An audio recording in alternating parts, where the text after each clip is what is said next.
अखन अहाँ सब सुनि रहल छी मैथिली एक्सप्रेस की शानदार प्रस्तुति।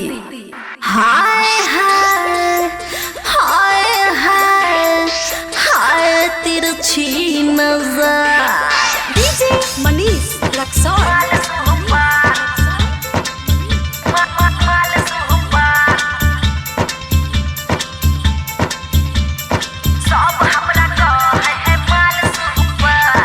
खुशी रिकॉर्डिंग स्टूडियो बलुआहा।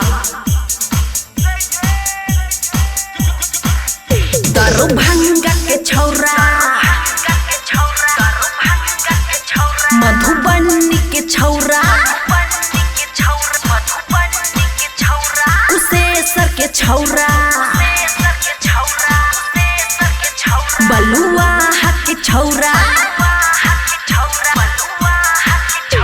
सहरसा के छौरा, सुपौल के छौरा, कंदाहा के छौरा, खगड़िया के छौरा, एक टकी ओही के निहारे भीतर सब हमरा कहे है माल सुपर, सब हमरा कहे है माल सुपर, बुझला।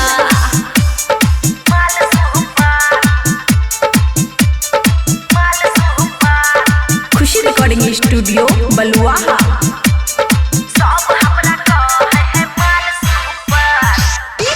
मनीष रक्सौल।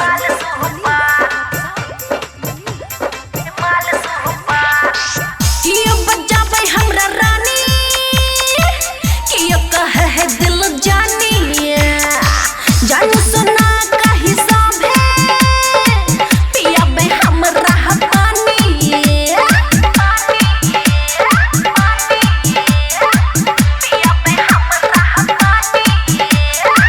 कियो बजाबै कहे रानी, कियो कहे है दिल जानी, जानू सुना कही सब है पियाबै हमरा पानी।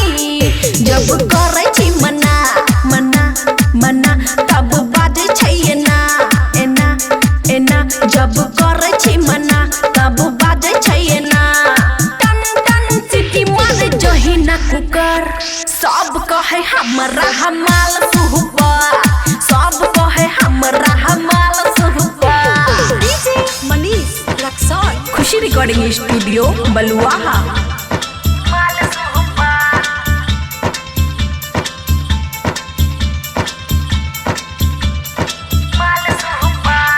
डीजे मनीष रक्सौल।